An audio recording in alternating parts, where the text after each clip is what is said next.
One day, the Buddha Shakyamuni was meditating under a tree when all of a sudden, the angry brigand Angulimala came to him and began abusing him with words. Angulimala thought that Gautama Buddha would react in the same manner, but to his utter surprise, there was not the slightest change in Gautama's facial expression. This frustrated him and made him even more furious, so he shouted even more abuses at the Buddha.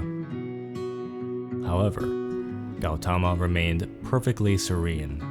In fact, there was some change in the Buddha's face, but it was not bitterness nor anger. Instead, there was a look of compassion for Angulimala. The brigand could see the futility behind his attempts to anger the Buddha, so he asked him why he was not affected by his aggression and disrespect. And with sincerity, Gautama responded, "My brother, I have not received a single abuse from you, in spite of my hearing of it. I do not need abuses, so why should I even hear it?" Angulimala was puzzled by the Buddha's explanation and asserted, "But I directed my abuses toward you."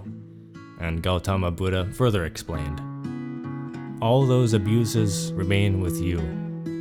My brother, if you give a gift to someone, but they choose not to receive it, then with whom would that gift remain?" Angulimala answered, "The gift would remain with me." And with a sincere smile on his face, Gautama explained, "That is right. I have not accepted any gifts or abuses from you, so there is no reason for me to be angry at you." Angulimala did not contend. Now he understood and was overtaken with shame. He apologized to Shakyamuni Buddha and asked for his forgiveness. It is natural to feel some aversion toward this lesson at first. Many people find the idea of ignoring someone who is rude or aggressive to be too passive, too submissive. In this more negative mindset, we imagine ourselves in the scenario and self-pity very easily because our sense of inferiority is very strong. We carry an overly critical attitude. Let us not be so critical of ourselves. We have far greater things to be concerned about than our self-image, and if we want, we can instead choose to view ourselves as something different, as indifferent, or as resilient. Others oppose this lesson of compassion because they don't believe that it is fair to simply ignore a person's abusive words, slander, or criticism, especially when it's coming from a friend or family member. This is understandable.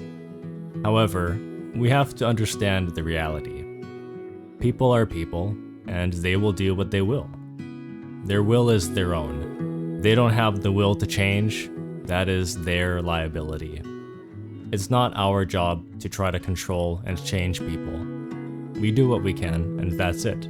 Tell them no, it's wrong, stop, etc. Once or twice is enough. Many people find that it is simply too difficult to ignore another person's rude, aggressive behavior, especially when having to tolerate someone over a period of time. Yes, it's difficult, absolutely. It can be overwhelming sometimes. This is why we take the final step in this practice of restraining anger by performing transmutation, such as pranayama and meditation. Gradually, as we practice restraining our pride and anger and other defects, our egos die and our mind evolves, and we create lasting change within ourselves. Truly, we must become as innocent children, innocent with wisdom and conscious knowledge. Whoever whitens the devil, returning him to his resplendent and primordial state, whoever dies in himself here and now, liberates the enchained Prometheus, and he rewards most highly because he is a colossus with power over the heavens, over the earth, and over the infernos. Lucifer Prometheus, totally integrated with all the parts of our being, makes us something different, distinct, an exotic creature, an archangel, a terribly divine power.